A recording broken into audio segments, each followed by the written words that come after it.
What's up guys, welcome to my primary residence. Today I'm going to talk to you about how I found this property, how I found the money for this property, and everything in between. When I purchased this property, it's a 1970s build. So it had blue carpet, blue toilets, blue tubs. I mean, it was wood paneled walls, you name it. Carpet floors, it was disgusting.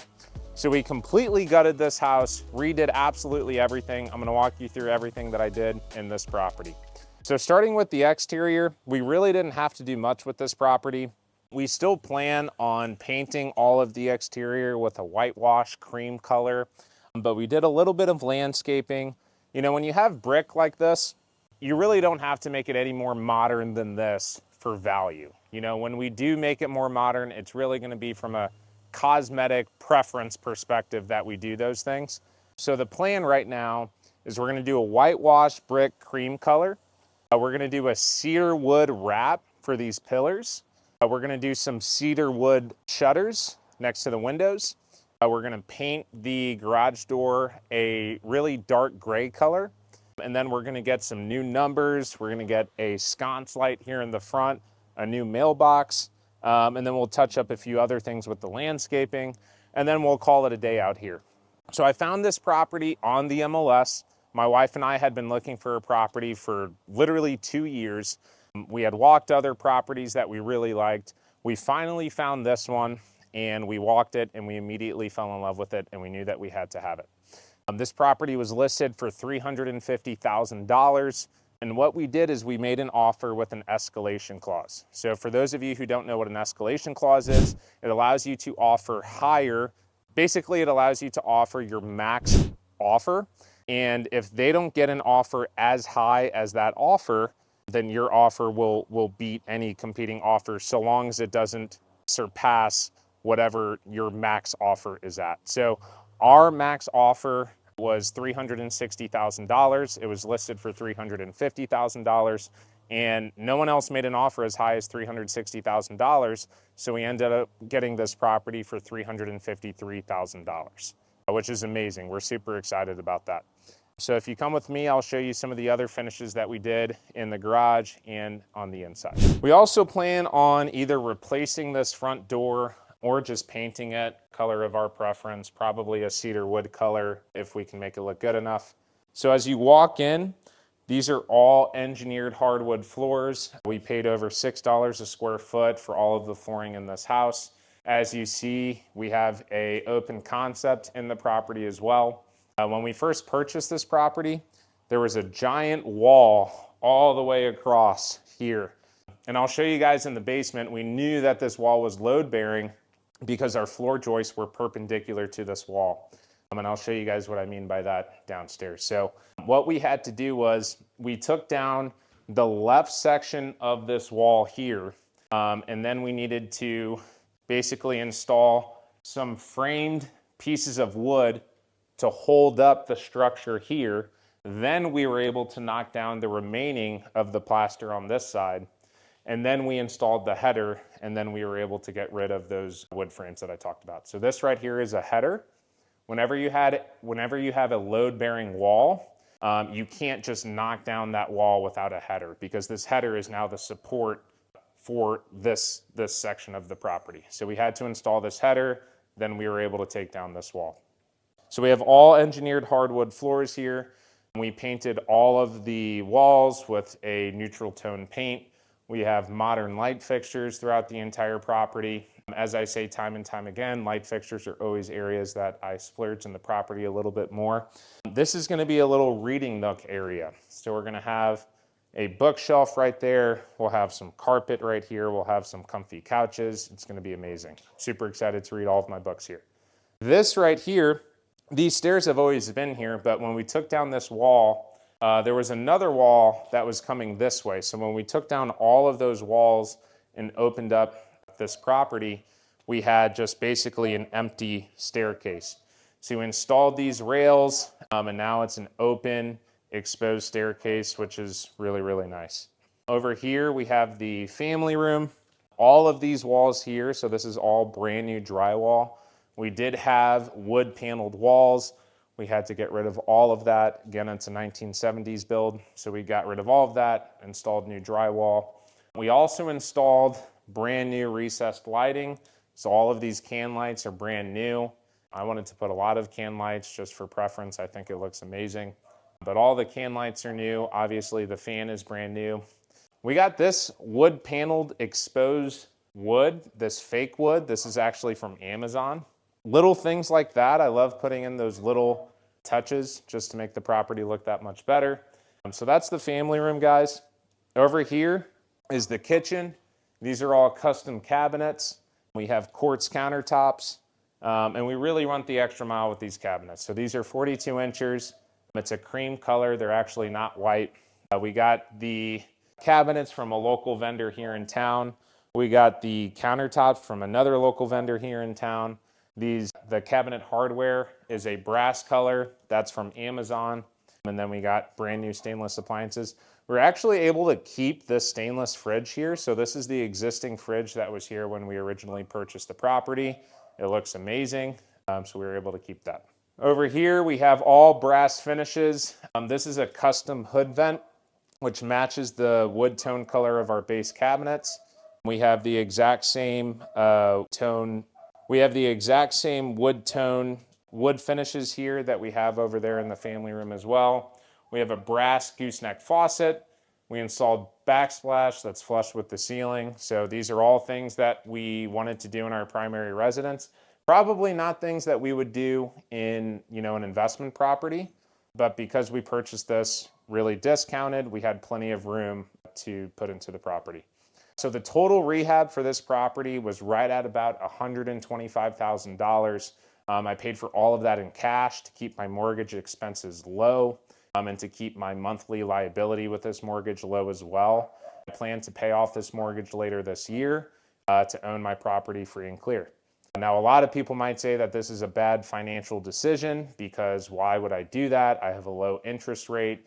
I could reinvest that money into a different investment, but it's all about peace of mind. All of my personal liabilities, my cars, my homes, credit cards, student loan debt, I want all of that gone so that I can reinvest every single penny into my investments. So when it comes to my primary residence, I plan to pay this off this year. The rehab was done in cash. So my mortgage amount is right at about what I paid for it. There were some closing costs involved, so my mortgage is right at about $360,000 right now, but the property appraised for $575,000.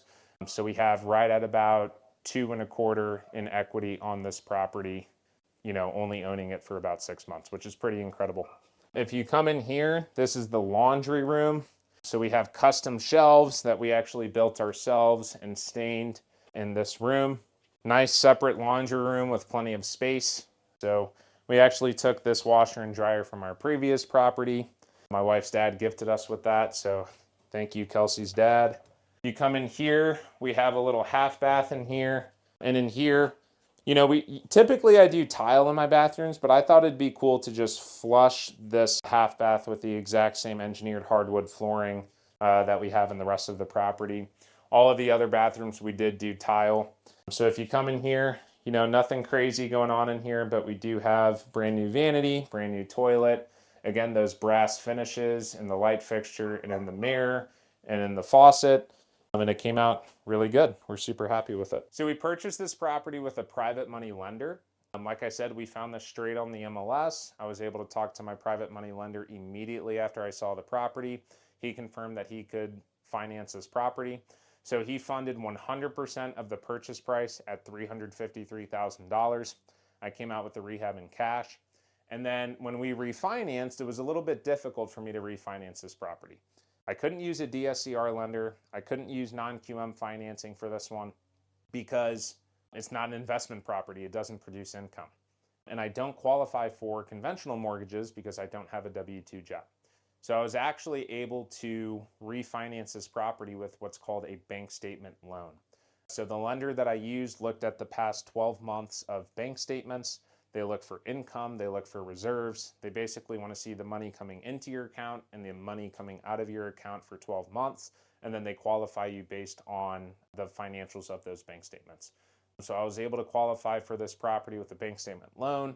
They'll look at the bank statements, they'll look at some of my personal financials, they'll look at my credit score. when I was able to refinance this property. So other than the money that I paid for in cash for this property, I took 100% of the private money lender's money to purchase the property, and then all of the bank statement lender's money to pay that private money lender back. And now I own this asset for a $353,000 mortgage. So I'll show you the basement next because the basement is closer. So down here in the basement, it was technically finished, but it was pretty ugly. It was hardly finished. You had the drop tile ceilings, you had the carpet floors, you had closed off rooms, there was no open concept. So basically what we did down here is, our own version of white boxing the basement, but we actually finished it. So we painted our exposed floor joist black. We re-drywalled all of the walls. We demoed all of the walls that were in the basement. There were like 3 different rooms that were all down here. Downstairs, instead of the engineered hardwood, we went with luxury vinyl plank. And it looks really good with this open concept. So we did, we completely finished the basement down here. I also installed a little man cave bar down here that I love to use with my friends. We installed backsplash. These are actually laminate countertops, some black cabinets from Home Depot. We have a mini fridge down there, and it came out great. So the biggest project in this basement was this full bathroom right here that I'm about to walk you guys through. So there was previously no bathroom down here, and there was no plumbing for that sink or for that bathroom. So we knew that we wanted to add a bathroom down here because we were adding a bedroom down here, which I'll explain here in a moment. So in order to add this bathroom, we had to excavate the concrete and run the drain for that bathroom. We had to run new water lines to the bathroom, and then we had to frame this wall. So none of this was here previously. So we framed this wall, ran the plumbing, then we ran some plumbing to the sink over here, and we were able to add a 4th bathroom. And then we were able to add a 4th bathroom to the basement down here. So if you come here, I'll show you what the bathroom looks like. So in this bathroom, we installed tile floors. We did a bamboo tile in the shower, and then some cream tone tiles on the front and back of the shower. And then, obviously we did a brand new vanity. We did a brand new mirror, towel kit, the whole 9. So we did these hexagon tile floors for the floor tile. And then I really like these open showers nowadays. When you see the more modern showers, the tile is flush. The floor tile is flush with the shower tile. So I really enjoyed opening all of this up rather than the traditional, door here. And it came out great. So we also added this bedroom downstairs. This was a workshop when I first purchased this property. It was one of the many rooms that were down here in the basement. So what we did is we re-drywalled the entire bedroom. I decided to drywall the ceiling since this is a bedroom. And we added that window right there. So that's called an egress window. Whenever you have a bedroom downstairs, you have to have a window that's large enough and that's low enough for someone to escape in case of a fire. So we needed to install that egress window. We also installed a sump pump inside of that window so that when it rains, the water can be sucked through the sump pump and then into the French drain and out to the front drain into the property. So make sure if you're installing an egress window that you have that sump pump there, or you have a way for the water to escape outside of the area that's in front of that egress window. Otherwise, you're going to have issue with water coming into your basement. So we installed the sump pump, we installed the French drain after we installed that egress window to prevent that issue. But yeah, in here, just another bedroom that I might use as an office space. You got the bathroom right there, so it came out really nicely. So some people might be wondering, how can you get a property straight from the MLS in a competitive market like this? Well, there's a few ways that you can do this. The first one is just realize that if you make a slightly more aggressive offer than you otherwise would, what are you going to regret more 10 years from now? The fact that you paid $5,000 more than you wish you would have, or the fact that you now own a property that's appreciated for the past 10 years, might have doubled in value, it's cash flowing, and it's continuing to appreciate. Obviously, you're going to regret more that you don't own that asset. So my philosophy within reason is I try to be a more aggressive buyer so that I can out-compete the other buyers for a property. So that was my mindset with this property. That's my mindset with all of my investment properties. So I'm aggressive with my offer. I'm also pretty aggressive with my earnest money deposits. So the rule of thumb for earnest money deposits is roughly 1% of the purchase price. I'll go as high as 2% if I'm that confident with the deal. If you have your contingencies in place, there's really nothing to worry about with the earnest money. Now, a lot of my offers are without contingencies. As you become more confident as an investor, you'll be able to do that as well. So I could pretty much walk any property in South City and within 30 seconds if I'm gonna make an offer on that property or not and what that offer is gonna be. Typically, you'll have an inspection contingency, a financing contingency, a walkthrough contingency. So if you have confidence in the property and in your ability as an investor and in your private money or your hard money lender, you can also make offers without contingencies. I have lenders that I've used for dozens and dozens of deals, so I know that they can perform and I know that I can perform, so I can make these kinds of offers. And then the last thing is your timeline to close. So, typically with a house on the market, if you can make an offer to close within 30 days of the accepted contract, that's going to be decently competitive.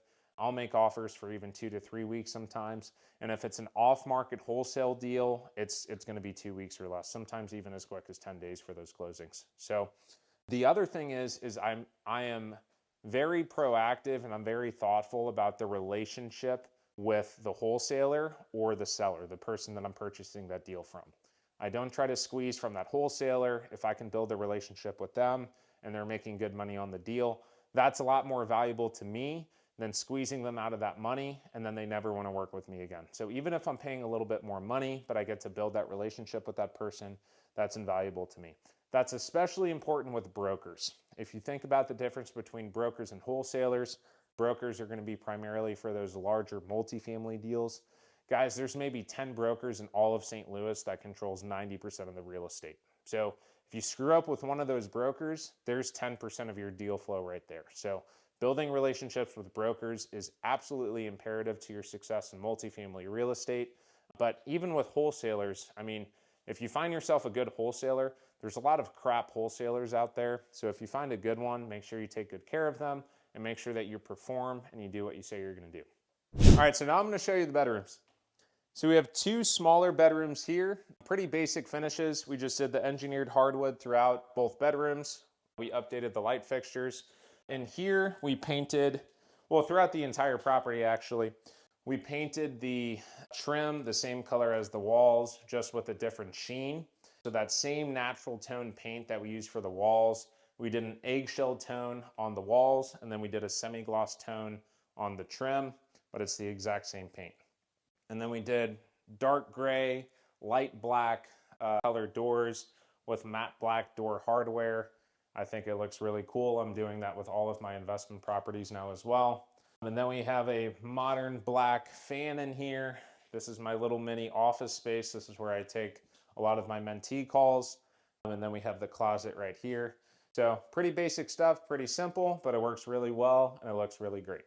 All right, now entering into the hallway bath. So this is the bathroom that had the blue tub, the blue toilet, and it looked hideous. So in here, obviously we demoed everything that was in here. We got rid of the blue toilet, the blue tub. And in here we have, brand new gray slate tile. And we have cream tone subway tile. We have a modern farmhouse vanity with brass finishes, brass light fixture, brass mirror, and then a new toilet with the brass toilet knob. So the bathroom came out super well. All right, next is the master bedroom. So we did a lot of work in here. So this is the master bedroom. We did a lot of work in the master bedroom, namely in the master bathroom. So this master bathroom was extremely small when we first purchased it, but the master closet was extremely big. So what we did was we actually broke into the master closet to give us some more space. And then we broke into the exterior wall a little bit. So we were able to expand the bathroom. We completely redid the layout and we wanted sort of a moody tone in this master bathroom. And I think we did just that. So if you come in here, we have everything is gray. Everything's a really moody tone. We have a modern vanity, trim finishes, black faucets, black mirror, black light fixtures. We have a bidet, and we have, again, the open concept shower. We have the tile on the floors and on the walls, and it came out really good. We're super proud of it. We broke into that master closet to give it more space, and it looks great. So in the master bedroom, we did an accent wall here. So this is actually a different color than the rest of the property. This is more of a beige tone color. And then we have the accent walls right behind the master bed. And in here in the master closet, like I said, we broke into here a little bit. So it's a little bit smaller, but it still has plenty of space for everything that we need. So we plan on holding on to this property for at least 5 years or so. You do get a tax exemption with your primary residence if you've held on to the property for at least 2 years. So for single people, if you own the property for at least 2 years and then you sell, you're exempt for up to $250,000 of capital gains tax. If you're married and you own your primary residence for at least 2 years, you're exempt for at least $500,000 of capital gains tax. So we're definitely going to hold on to this property for at least 2 years. Probably 5 years from now, this property might be worth $750,000. So if we sell at that point, we only have to pay capital gains on $250,000 because the other $500,000 is going to be exempt. Furthermore, on that $250,000, we're going to be paying long-term capital gains tax because we will have owned this asset for longer than 12 months. So if you own an asset for less than 12 months, you pay short-term capital gains tax. If you own the asset for longer than 12 months, you pay long-term capital gains tax. Short-term capital gains tax is basically the most expensive tax that you can pay. So it will be worth it to hold on to that asset for at least 12 months. And this is why fixing and flipping, guys, a lot of times you look at your profits and they start to dwindle away as you start to pay Uncle Sam more and more money. You can't 1031 it because in order to 1031, you have to own an asset for at least 12 months and you're paying short-term capital gains tax. So really the most expensive tax that you could possibly pay in real estate is through fixing and flipping. This is why I'm such a huge proponent in owning rental properties long-term. You get all the tax benefits, you create tremendous wealth, you get the cash flow, you get the passive income. It's a much better game to play. Now, however, if you need some cash, if you're short in cash, you need some money to really make as quickly as possible so that you can redeploy that into real estate, then I'm a fan of fixing and flipping for that reason. But I do not recommend creating a business around fixing and flipping. You're going to be paying a lot of taxes. Honestly, it's a big headache. It's a lot of work. Fixing and flipping is a lot harder than what you might have seen on TV. Doing rental properties is a much easier business and you'll make a lot more money doing it. So there's a lot of finishes in this property that we would have never done in an investment property, but I'm allowed to do that because I live here and I want my property to be nice. So just keep in mind a lot of these items that we completed in this property, the hardwood, the engineered hardwood floors, the custom 42-inch cabinets. I went premium for the quartz countertops, the hood vent, everything that I did in this property, I would never do for an investment property, but that's precisely the difference between your primary residence and an investment property. Your primary residence, contrary to popular belief, can be a very good investment. It just has to be done the right way.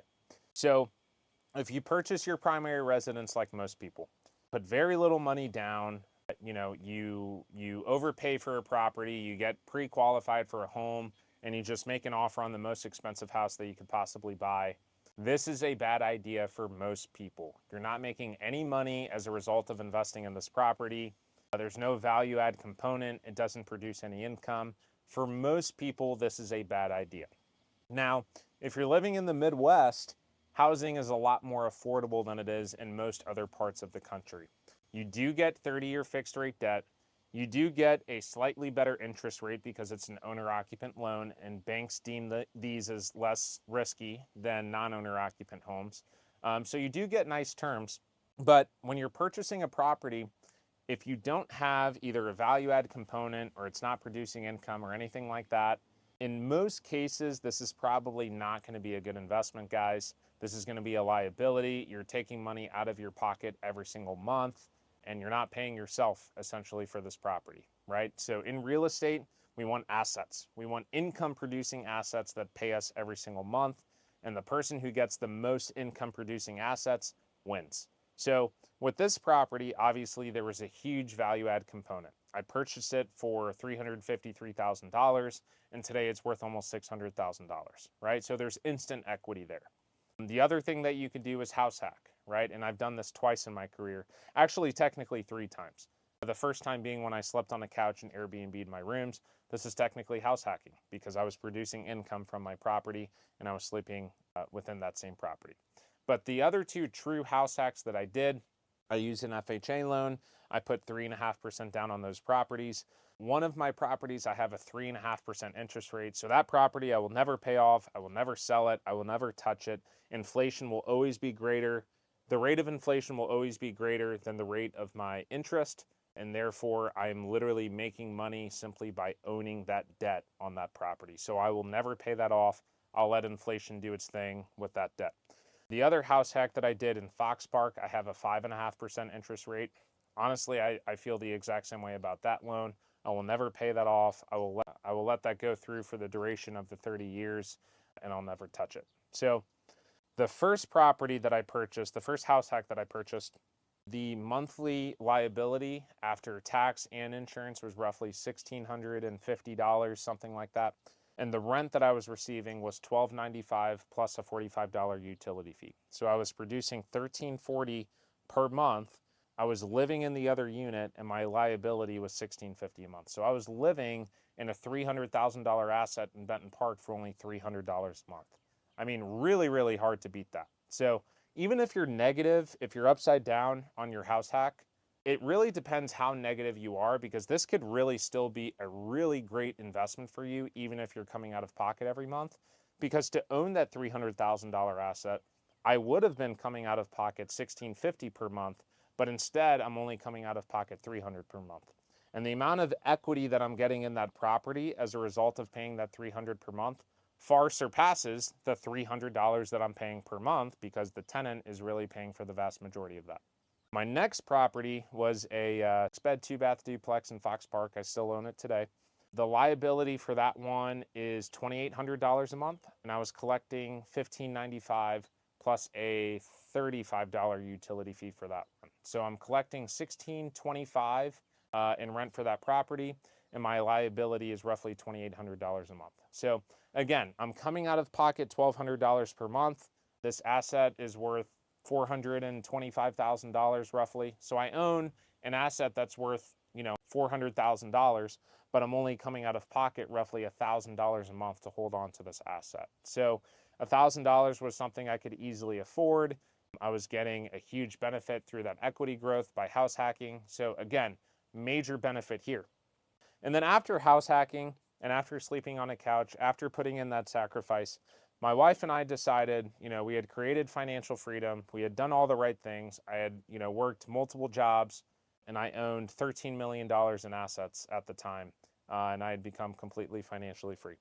So at that point, my wife and I said, you know what? Okay, we've made the sacrifices. We've done the things that we're supposed to do to, become financially free and our financial goals. So we decided to purchase a single family home as a primary residence. And, I pay $3,300 a month to live here. I would be paying a lot more if I just purchased this as a fixed up $600,000 house with 5% down. My payment would probably be closer to $5,000 if I purchased this the traditional way. So it is a $3,300 liability, but that is far below 25% of my total income, which is the rule of thumb that you want to follow when you're purchasing a primary residence. So I knew that I could easily afford this. I purchased it with a value add component, so I forced that equity. And because of those reasons, and I wanted to live a little bit. I didn't want to just restrict myself and constantly only focus on the money all the time. So we purchased this house. We love it. We plan on staying here for a long time, hopefully raise a family here. And so, it's all about seasons. In the very beginning of my career as an investor, I was borrowing money. I was, working multiple jobs.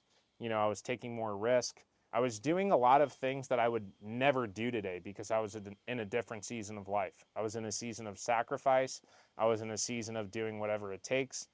But now that I've been doing that for 7 years, I want to live a little bit. right? I want to also deleverage my portfolio, even if that's a bad financial decision. I want more peace of mind. I want to work less. I want to enjoy the fruits of my labor a little bit. And what ironically happens is now that I am trying less and I'm not putting in 24 hours a day, 7 days a week, opportunities are coming to me, because in the same way that money compounds, that success compounds and your relationships compound. So all of those relationships that I've been building for the past 7 years with wholesalers, with real estate agents, with other investors, the fruits of that labor is coming to fruition. Now I have more deals than I know what to do with. Now I have more lenders at my disposal than I know what to do with. Now I have so many successful real estate agents that I can turn to. I have my own construction company. So all of this work that I've been putting in to really build this infrastructure for success over the past 7 years, now the day has finally come that it's all been worth it. Now all of these relationships are, becoming very fruitful for me. And so now I don't necessarily have to work, a 13 or a 16-hour day in order to yield the same results. So it took me 5 years to get to $13 million in real estate. And then I became financially free. 5.5 years. It took me 5.5 years to get to $13 million. And then in 2 years, I went from $13 million in real estate to next month, I'll be at $55 million in real estate. So within 2 years, I quadrupled my real estate growth, not with more effort, but because all of my relationships and my work and my success had compounded. So if you're out there and you're really putting the work in and it doesn't seem like you're getting that many results, I promise you I've been there. There were so many times in my real estate journey that I was extremely discouraged because I was working harder than anyone else and I saw no results. Negative money in my bank account.